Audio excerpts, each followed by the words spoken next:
Assalamualaikum warahmatullahi wabarakatuh dan salam sejahtera kepada semua pelajar. Berikut adalah subtopik terakhir di dalam topik vektor ni, iaitu kita akan menyentuh mengenai resultant of two concurrent forces. Baik, nama pun resultant forces kan, jadi dia sebenarnya berkait rapat dengan apa yang kita belajar sebelum ni.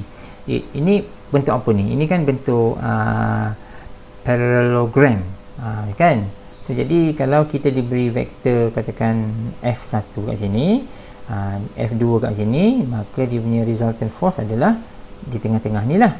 Yang ini so ini adalah F1 dan tambah F2. So yang ini saya masukkan dengan resultant force ni. F ni force lah ya, ataupun vektor lah, vektor F1, vektor F2, dan the resultant force ni adalah suatu vektor juga, iaitu vektor tu katakan F besar, katakan F besar sama dengan F1 tambah F2. Everything is a vector. F1 pun vektor, F2 pun vektor, F1 tambah F2 pun juga adalah vektor dia. Baik, adakah itu sahaja? So tidak, ada lagi, iaitu dalam banyak situasi force ni, vektor ni biasanya diberi sudut tertentu berdasarkan pada paksi X. Misalnya macam ni, kalau kita andaikan ada paksi Y dekat sini, ada paksi X kat sini, so F1 ni kan dia naik sikit kan, so maksud dia ada sudut yang dicakupi oleh F1 ini berdasarkan pada yang diukur pada paksi X. Sama juga F2 ni, dia naik macam ni kan, jadi ada satu ukuran dekat sini, so maknanya ada sudut tertentu daripada F2 ni ke paksi X. So jadi kita sedang membincangkan ada vektor dan juga ada penggunaan sudut. Jadi ingat semula sebelum ni kan ada hubung kait kan, kalau kita ada vektor ada sudut pula, so ada macam rumus sikit kan, ada cos theta dengan sin theta kan. So now we are using that, kita nak guna yang itu. And of course kadang-kadang ada soalan, we are given F1 punya sudut, we are given F2 punya sudut, dan mungkin dalam soalan last tu dia suruh kita cari ini resultant ni, dan juga dia suruh kita cari tentukan apakah nilai bagi sudut bagi resultant force ni, pun boleh juga. Okey, so kita pergi kepada soalan example kita yang pertama. Ada dua contoh saja yang ini. Okey, raja asal dia lah yang ni, diagram dia yang ni. Nampak tak? Ini adalah F1, ini adalah F2. Soalan dia apa?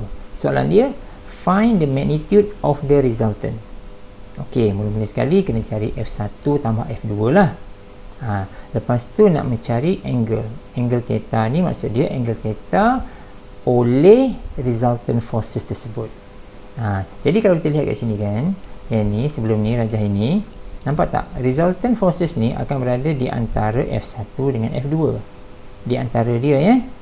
Jadi maknanya kalau kita ada soalan yang macam ini, maknanya kita dah boleh agak dah, ini F1, ini F2, maka resultant ni mesti kat tengah-tengah. So macam ni lah diagram ini. Nampak kan? F1 kat sini, F2 kat sini, maksud dia resultant ni is in between F1 dan F2 kat sini lah. So tugas kita sekarang adalah untuk mendapatkan apakah hasil tambah F1 tambah F2 dia punya vektor dia, dan juga apakah sudut bagi resultant force ni, ni sudut theta ni. Ni ini theta ni. Okey, jadi kita akan buat satu persatu. Cuba lihat rumus ini, familiar tak rumus ini? Ini adalah rumus yang melibatkan sudut. Ya, jadi F1 kita kira F1 adalah magnitude F1 darabkan dengan sudut dia, ikut komponen masing-masing lah. F2 pun sama juga, F2 magnitude F2 darabkan dengan sudut mengikut komponen masing-masing. Sebab itu ada cos 70 sin 70, dia depends pada force yang mana satu. So kalau F1 mana? F1 adalah 30 kan, so 30 lah. F2 semua ni ya, F2 bukan 40 ya. F2 mestilah yang sudut tu mesti diukur daripada paksi X tau. So jadi F2 ni sudut dia adalah 70, bukan 40. So sebab tu kita ada 70 kat sini. Okey, seperkara lagi adalah kita kena lihat sukuan, quadrant. sudut ini, okey, force ini F1 ni, kita perhatikan F1 ni dia berada pada first quadrant, betul tak? Sudut dia 30. Sementara F2 ni sudut dia adalah 70 yang diukur pada paksi X, di mana F2 juga berada pada first quadrant. Cuba ingat semula. Dalam first quadrant, semua sin, cos, tangent, sin, cos, tangent semuanya adalah positif. Kan? Oleh sebab dia positif, maka semua kat sini nampak tak? Cos, sin, semua tu bernilai positif. Nampak tak? Saya beri contoh begini sebab kalau ada case F1 dekat sini dalam first quadrant, F2 second quadrant, apa yang berlaku? Apa yang berlaku adalah yang F2 pada second quadrant ini, sudut dia, biasanya sudut tu kita ukur pada sini ya, pada paksi X ya. Jangan ambil yang semua ni pula, biasanya ambil yang sini ya. Okey. Yang F2 ni, yang pada second quadrant ini, second quadrant hanya sin saja yang positif, cos negatif kan, maka yang dekat cos tu kena letak negatif. Kalau nilai X tu kita ukur pada paksi X lah, tapi kalau nilai X tu kamu ukur daripada mula tu sampai X kat sini, daripada from beginning sampai sudut itu, yang tu tak perlu letak negatif sebab dia akan automatic, dia akan produce negative value. Cuma kalau nilai X tu berada dekat sini, dekat sini, maka kita kena letak negatif, kena ikut quadrant. Faham tak? Kalau macam ni, kalau katakan saya bagi contoh ya, ini mana dia, yang ni contohnya mana, katakan sudut itu dekat sini contohnya, katakan sudut tu kat sini, di sini katakan, kan sudut tu, dan tengoklah sudut tu diberi ni, dia punya theta tu diukur macam mana. Kalau theta tu diukur macam ni dari sini, katakan dekat sini lah, katakan kat sini kan, katakan ini adalah 43 darjah contoh, diukur sini kan, maka pada kuadran yang ini adalah kuadran 2 kan, sin semua tu bernilai positif. Okey, so maknanya yang cos kena letak negatif, maksudnya kena letak negatif cos 43 darjah macam tu ya. Tapi kalau sudut ini kita ukur, kamu ukur macam ni, itu tak payah letak negatif sebab cos sudut ini dan automatik akan nilai negatif. Ya, cuba ingat baliklah pengiraan sudut dan sebagainya ya. Ini saya tak masukkan dalam handout ni ya, dalam video ni saya kena pandang balik. Okey, jadi kita kena kira yang ni ya, F1 sama dengan magnetic F1 cos 30 sin 30, kirakan semua ni. F1 pun diberi nilai kan 200, masukkan 200 kat sini. F2 pun diberi nilai dia iaitu 300, masukkan ke sini dan kira yang ni. Dan apabila kita kira yang ini, yang F1 ni nilai dia adalah yang ni 275.8. F2 pula bila kita kirakan semua ni, kita akan dapat nilai 381.9. Okey, selepas kamu tambah lah ya, selepas kamu tambah ini F1 dengan F2 ni kena tambah dulu, lepas tu ikut ni komponen yang betul lah, maksud dia I dengan I, J dengan J. Akhirnya kita akan dapat jawapan ini. Dapat jawapan. Sorry, bukannya F1 yang ini ya, sorry, F1 bukan nilai ini, bukan. Ini adalah lepas kita buat hasil tambah ini, kita tambahkan dia, lepas tu kita akan tambah ikut komponen yang betul kan, I dengan I, J dengan J kan, maka komponen I itu adalah 275.8, komponen J itu adalah 381.9. So maknanya kita dah dapat nilai dia, nilai F tu, vektor F ya, vektor F kita dah dapat nilai dia. Okey, so satu tugas dah selesai, iaitu resultant force dah selesai. Now kita nak mencari apakah theta. Theta tu theta yang ni ya, theta yang ini. So jadi kita menggunakan pendekatan yang sama seperti ini, iaitu F ni adalah F resultant ya. F sama dengan magnitude bagi F darabkan dengan sudut. Jadi mana dapat 471 ni? 471 ni adalah magnitude daripada vektor F ni. So kita kena buat macam ni lah, kena 275.8 kuasa 2 tambah 381.9 kuasa 2, lepas tu square root kan dia. Dia punya length kan, length dia punya norm, dia punya magnitude. Jadi dapat 471. Jadi kalau nak mencari theta, kita hanya perlu pindahkan 471 ni ke sebelah kiri. Pindahkanlah, kita pindahkan dia, dan kita boleh mendapatkan sudut sama ada nak guna cos theta ke ataupun nak menggunakan sin theta. So kalau pakai cos theta, make sure kita ambil komponen I. Kalau nak menggunakan sin theta, make sure kita comparekan dengan komponen J. Okay, so last kali kita akan dapat macam ni lah ya. Dapat macam ni ya. Ini saya lalukan dia punya pengiraan dia. Ini F1, ini F2 ya. Ini adalah vektor F. Kita tambahkan semua sekali, tambahkan mengikut berdasarkan komponen yang betul, I dengan J. Dan ini adalah magnitude bagi F, dan ini adalah theta dia. Ya.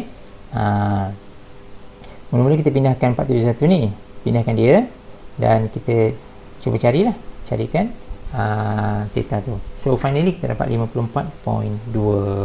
Okey, bila kita dah dapat nilai ni, kita kena buat sedikit semakan. Semakan tu macam ni, maksud dia sekarang ni kan kita dapat 54.2 kan, kita jeling-jeling lah jawapan kita. No, kita tengok-tengoklah kita punya rajah kita. F1 ni 30, F2 ni 70.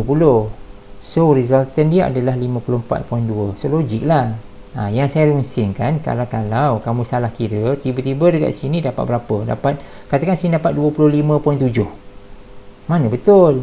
Sebab resultant dia mesti di antara F1 dengan F2 kan. Tiba-tiba kamu dapat theta tu 25.7 dekat bawah ni. So salah. So kena check balik. Okey, berkenaan tadi saya dah sebut pasal kuadran tu tak? Kuadran kan. So jadi cuba kita lihat contoh yang ini. Contoh kedua ni dia melibatkan kuadran sebenarnya. Yang ini. Soalan pun nampak lain sikit kan? Nampak lain sikit. Jadi soalan ni soalan dia suruh mencari find the tension ataupun forces T1 and T2 dan juga magnitude of the tension. Okay. So jadi kita tengok rajah ni dulu, apa perkaitannya dengan kuadran tadi tu. Okay, now dekat sini kalau kita buat sedikit pengiraan, tengok sini ya. Dekat sini kalau saya buat tengok macam ni ya. Katakan macam ni. Sini satu, sini satu. Lepas tu yang ini katakan. Cuba tengok sudut yang diberi. Apa sudut yang diberi? Kita dapati, kita zigzagkan dia. Ini 32, zigzagkan dia macam ni. Sebenarnya sudut ini adalah sudut 32. Nampak Kita zigzagkan ni pula 50 macam ni. Maka ini adalah sudut ni adalah 50. Ini adalah 50. Okay, now untuk T2 ni dia berada dalam first quadrant. Dalam first quadrant T2 ni sudut dia 32, dia tak ada isu sebab sin dengan cos positif. Nampak tak? T2 kat sini nampak tak? Cos 32, sin 32. Yang ni okey, tak ada masalah. Tapi untuk yang T1, nampak tak? 50 darjah kan? Dekat sini ini adalah second quadrant. Second quadrant sin saja yang positif, cos negatif. Sebab itu ambil perhatian kat sini. Sebab itu untuk cos 50 ini dia ada negatif, sin ini positif. Nampak tak? Yang ni So take note yang ni So ini sangat penting sebab kalau kita tak sertakan sekali negatif ini, dia akan jadi salah. Kalau kamu tak nak letakkan negatif, tak nak pertimbangkan apa-apa kuadran, maka kamu kena ambil sudut ini. Bermula ni sampai sini. Tapi kita tak tahu kan. So yang diberi adalah 50 yang diukur pada paksi X kat sini. So kalau macam ni cara dia, maka kita kena letak negatif. berdasarkan quadrant. Okay, so ini adalah beberapa information yang saya simpulkan macam mana kita nak kita extract semua-semua ni daripada soalan. So ini benda-benda yang penting lah. Yang pertama sekali yang ini ya, yang ini T1 dan T2 ni, yang ini. Lepas tu yang mana 100? Ni yang 100 ni. Nah, 100 ni, yang ni T1 tambah T2 sama dengan 100. Tetapi 100 ini adalah komponen J tau. Komponen J pasal dia ke bawah. Komponen J. Komponen J. So komponen J saja yang ada, komponen X tak ada. Komponen X tak ada. Komponen X pula, komponen I. So kalau nak tengok, kalau kita nak kira vektor, dia akan jadi apa? Dia akan jadi 0 and 100. Tutup bracket. So macam tu. Sebab harus ingat ya, T1 dan T2 ni is a vector. So maknanya 100 ni pula sebenarnya adalah vektor juga. Tapi dia adalah komponen J pasal dia arah ke bawah. Yang macam ni. Jadi kalau nak buat perwakilan vektor, dia akan jadi 0, 100. Jadi itu sahaja info yang paling penting. Once kita dah dapatkan ini correct, lepas tu yang ini pun betul, kita just solve for T1 and T2. Itu sahaja. Confirm kita akan dapat. Okay, so ini adalah beberapa dia. Yang ni T1 ini cara dia, T2 macam ni. Ini sama je dengan apa yang saya sebutkan tadi tu. Lepas tu kamu akan cuba selesaikan. Yang ni saya masukkan tadi. Ini yang saya masukkan tadi tu. 0, 100. Lepas tu kamu solve lah. Solve kedua-duanya. Dan jangan lupa ini tambah So kamu tambahkan ikut komponen. Tambahkan dua-dua vektor ni ikut komponen masing-masing, I, J dengan J. So ini dia dah kumpulkan dah. Dia dah kumpulkan. Now kita bandingkan. Maksud dia, komponen I, kotak ini samakan dengan 0. Kotak yang kedua ni pula, komponen J, samakan dengan 100. Then you solve it. Selesaikan dia. So bila kita selesaikan, kita akan dapat jawapan lah. Immediate kita akan dapat jawapan. Iaitu T1 ini dan T2 adalah ini. Okay. So jadi ini jawapan last sekali lah yang ni. Yang ni. Jadi untuk mendapatkan T1, kita guna balik yang atas tu. T1 adalah ini dan seterusnya. Dan ada negatif jangan lupa. Ada negatif. Dan ini adalah vektor bagi T1. Ini adalah vektor bagi T2. Okey. So ini adalah dia punya magnitude magnitude ini baru magnitude. Jadi kita ganti semula ke atas, ganti ke sini, ganti semula ke sini, baru kita tahu magnitude T1 dan juga T2. Ke sini ke? Sin 50 cos 50. Bukan sini, dekat atas lagi. Oh, tak ada. Dekat sini. Sorry, dekat sini. Dekat sini. Ini dapat T1 kan. Jadi masukkan magnitude ni baru kita dapat tadi. So kita gantikan semula. Kita darab masuklah. Baru kita dapat jawapan ni. T1 dan T2. Okay guys.